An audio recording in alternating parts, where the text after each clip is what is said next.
All right. Now on to our topic of the week. Moving on to a little more serious note. I asked JJ to be on the show specifically to talk about the movie Silence, which he and I and Shelby Turner got to see together. I think it was an advanced screening, wasn't it? It was, yeah. It was like a week and a half ago. It was a week and a half ago, like I think like a whole 3 days before it came out. 3 days, oh my gosh. Well, it had been out for a while before that with limited release. Yeah, right. So it just dawned on me. It was like, pretty. Oh, wait, I was pretty impressed that we found a limited release showing because those aren't hard to find, or those are hard to find. Excuse me. So we both walked out of that theater. By the way, this is our review essentially. So we're going to be reviewing the sounds for the rest of the episode. This movie. We both walked out with two radically different opinions. I loved it, and you hated it. I wouldn't say I hated it, because I think at first my first. I mean, I'm just paraphrasing. Right. No, sure. I think that was my first reaction to it. But sitting and letting it kind of thinking about the film and stuff. It's so deep. I mean, you can't help but think about it for the next couple of days. Right. So really quick, let's just briefly say like what exactly your gut reaction did you not like? I think my gut reaction was the film's message was deep in a sense that you had to know enough about the Catholic faith in order to get the right for people to understand it the way it's supposed to be understood. Mm-hmm. And I don't think that it was a message that would be clear enough, and I don't think that people needed to hear that message because it was confusing. With the message being? The message being about like the silence of God and kind of like the overall meaning of the film. So with that, I guess going more into deeper with that, it's because it's based on these two Jesuit priests that are going over to find this priest who had taught them, mm-hmm. And they had heard that he would apostatize, and they couldn't believe it. So they go over there. They go through all this turmoil. They see all these horrible things. They see the people that they're administering to. They die. They sacrifice themselves, and then when it comes down to them, the first priest, his friend, I'm drawing a blank on his name right now. Adam Driver. The one that was played by Adam Driver, he sacrifices himself and dies as a martyr. And then when it comes down to the spoilers, yes, spoilers. The lead character, Andrew Garfield, when it comes down to him, obviously underneath torture, underneath being tested psychologically for weeks and months at a time, and then also with his the person that is played by Liam Neeson, his mentor that he went to save, when he's telling him to give in, I mean, he ultimately gives in and steps on God. Now, the image of God. Image of God, which is what they would do to say, their form of apostatizing, yeah. Sure. So some people brought up the argument that, like, well, who cares? It's just an image. Like, it doesn't matter. Like, that doesn't mean he could have held his faith in the whole time. And but one point I'd like to bring up is that that's what the government wanted them to do. That's exactly what the course that he wanted them to take. And then also stepping on the image, you could say, well, of course, the image, it's just an image. It's not God. We're not worshiping the image, but it's more so the outward action that you're taking is saying, I deny God. That step forward. So that's what he did. He fully did that. Mm-hmm. And then living under, in hiding is exactly what, like I was saying, exactly what the government wanted to do. I would say the true heroes in this film were the people that they were with that died, that were crucified in the film, became that martyrs. Were drowned to death, became martyrs. I would say those are the true heroes. Those are the people that really inspired me the most.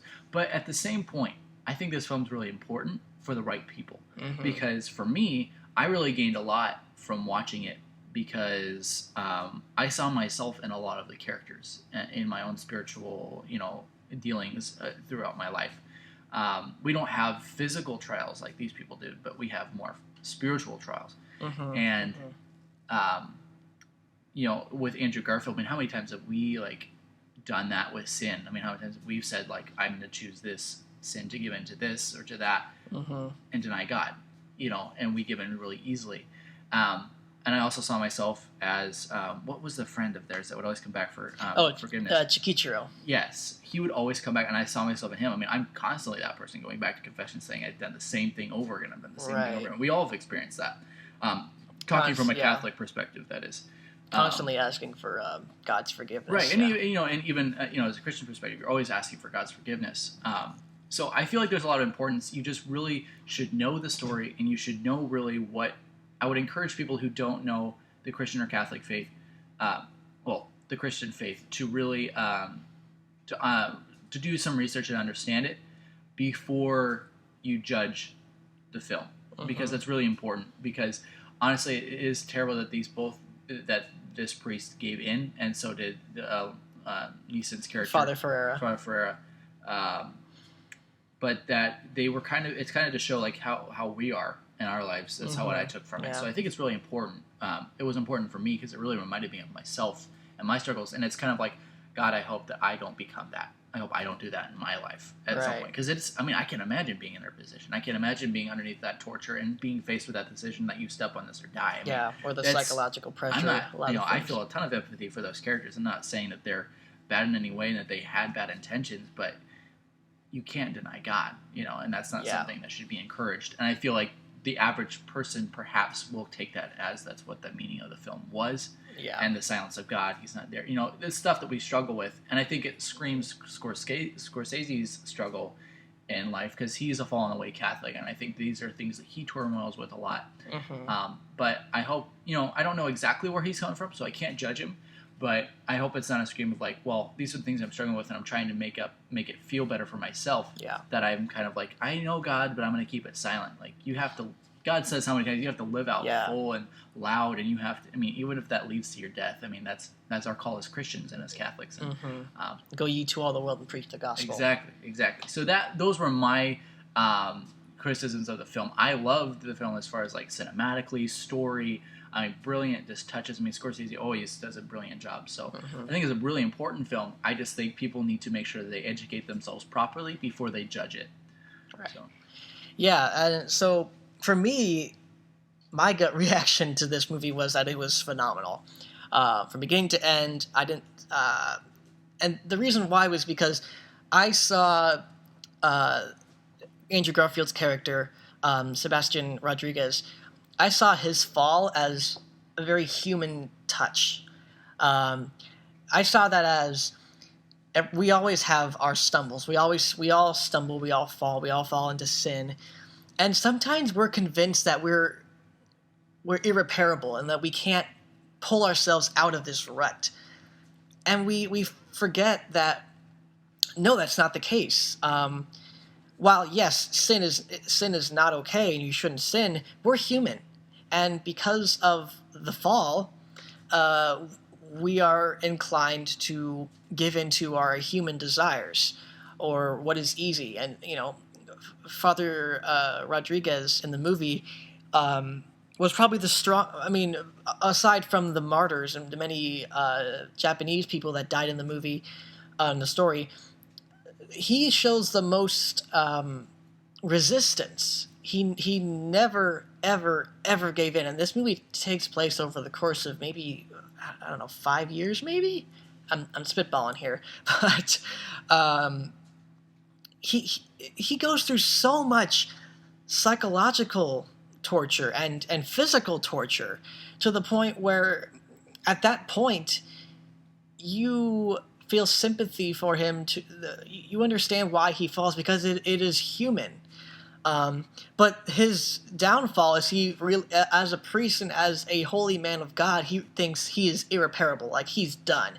He's apostatized and there's no going back. But then Chikichiro, who constantly comes back begging for forgiveness and confession, he almost comes off as an annoyance. But then after I thought about it, I realized he is the most important character in this entire movie, because in the end of the movie, it's probably a year after Garfield apostatizes, and Shikichiro comes to him and is like, I need confession, I need God's forgiveness. He's like, no, I don't do that anymore. And then there's a very sincere moment where Father Rodriguez realizes that God's always there in the silence, and he never left. And he never abandoned Father Rodriguez. He was always there, even in the silence of his sufferings. and that he shouldn't abandon his faith because of the silence, because God is not, because we can't hear or see God, essentially. And so he ends up, through Chikichiro, he sees that, and he comes back to the faith, but then, yes, he keeps it in silence. And my offense initially was, well, what's the point of proclaiming his faith at that point? There's no point. Nothing's going to happen. So essentially the movie ends with him living the rest of his life, the rest of his faith in silence, which, and then, I like JJ, it sat with me, and I realized that, wait, like, no, hold on a second. If that's the message, like you said, about Christianity should be reverent, should be within the silence of ourselves, it shouldn't be proclaimed throughout the world, then no, that's wrong. Because, as we said, go ye to all the world and preach the gospel. That was God's message to us through Jesus Christ. Right. And to reject that, and to say that is the message of the movie, right, is completely off. It's out of context. Yeah. Yeah. And I think it speaks loud volumes for where we're at in our society too, especially with like where we're. Particularly where me and Vince are going into the film industry. I mean, that's a lot of the attitude towards Christianity. Not all the time, but there's large portions of the time that's the way it is. It's like, okay, it's great that you have this Christian faith. Good for you. This is nice. Just keep it to yourself and don't talk about it. And don't, I don't want to hear about it. Right. Which, it's not the way it's supposed to be. That's not how we can live as Christians and Catholics. And, you have to live to proclaim the gospel, and that doesn't mean in every aspect you have to be yelling around Jesus and all these different things, Right, but yeah. There's times where you have to be quiet, but when it comes time, there's certain things that we can't back down from, that we can't deny, and we have to defend our faith. Right. And in those moments, that's when they want us to kind of just keep it to ourselves, and that's not true, because I wouldn't even want somebody who is a Muslim or is a Jew or anybody else to just sit down and not defend their faith if I am attacking it, whether directly or indirectly. Because that's, especially with it being America, that's what makes America so great. Like, I want to hear your opinion. I can fully disagree with that, and it ultimately comes down to what's keeping us the most safe. But with Christian and Catholic faith, it's a peaceful, very peaceful religion. It's all about love, and it's about finding God and finding God in other people. Right. So that's never an issue. So I think that was, for both of us, it was kind of like we kind of came from it from two different angles, and we kind of saw more. We found a middle ground, essentially, after sitting on it. Exactly. What Scorsese was trying to say, and our fear, I guess, would be that we want to make sure people really take the time to understand what the film is about and what it's supposed to invoke, because it could invoke some things that are not supposed to be. Right. So. Because if you like you said, if you really think about it, Kylo Ren's the hero in this movie. Right. Adam Driver, if you didn't catch that reference, because he dies trying to save the Japanese people being thrown overboard, and he drowns trying to save these people, and it's like, okay, he's probably the real hero of this movie, right? Even though he is maybe a little weaker in certain areas, seems like it, yeah. According to the movie. And really quick, I want to touch on something you said, that we find God in other people, and that was very, very, very eminent in this movie. When they're going to these Japanese villages, and they're doing confessions and masses and baptisms, and these people are just enthralled with these priests and what they're doing, and like we were saying, these people are probably the strongest people in the entire movie. Their soul is They've been years so without on faith. yeah, their soul is so on fire with the love of God, and then to see them being killed for their faith, dying as martyrs, was incredibly moving. Yeah. So just wanted to point out that. And then there aren't a lot of starring roles in this. There's 4 maybe if you count Andrew Garfield, Adam Driver, Liam Neeson, and Stephen Hans, who plays the priest in the beginning of the movie. Right. We're actually reading the book right now in our global history culture class. So we kind of had a sense of what it was like going in. Not a clear sense, but I guess it's informed my reading of the book now, I understand it a little more because I'm more of a visual person than a reading person. So, I guess final closing thoughts, JJ. What did you overall briefly summarize? What did you think of the movie? That was a brilliantly made film. I think you could tell the amount of time that was spent in making it a brilliant film. I feel like it was a cry out from Scorsese about things that he really struggles with, and I think that it's really important for everybody to hear, important for everybody to see, but just make sure you kind of know the context of what you're supposed to see it with. Mm-hmm. So. Yeah, I'm going to agree. Beautifully shot, beautifully directed, beautifully acted. Mm-hmm. It's a gorgeous movie, and also I want to put a little emphasis on the use of silence. There's little to no music in this movie, and if it is, it's Japanese instruments, and they're used very minimally. I loved that. That was only no one orchestra, part. And I think that really helped set the tone of the movie. That's probably my favorite part of the entire thing, cinematically, is that there is the presence of silence. It's kind of its own character in the movie. Yeah. But yes, definitely puts an emphasis on Scorsese's struggles with the faith.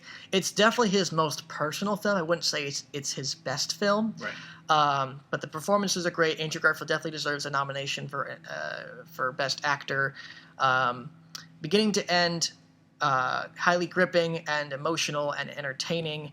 But yeah, our issues with the message are definitely eminent, and we just want to make sure people know that to keep your faith to yourself, if that is the message of the movie, if that was Scorsese's intent, is not what being Christian is about. It's about proclaiming your faith and being loud and proud about it. Not every waking moment of your life, but when there's times to be quiet, but then there's times to really speak out. Yeah, when it's necessary. So yes, please, hopefully you guys hear our words out and do with them what you will.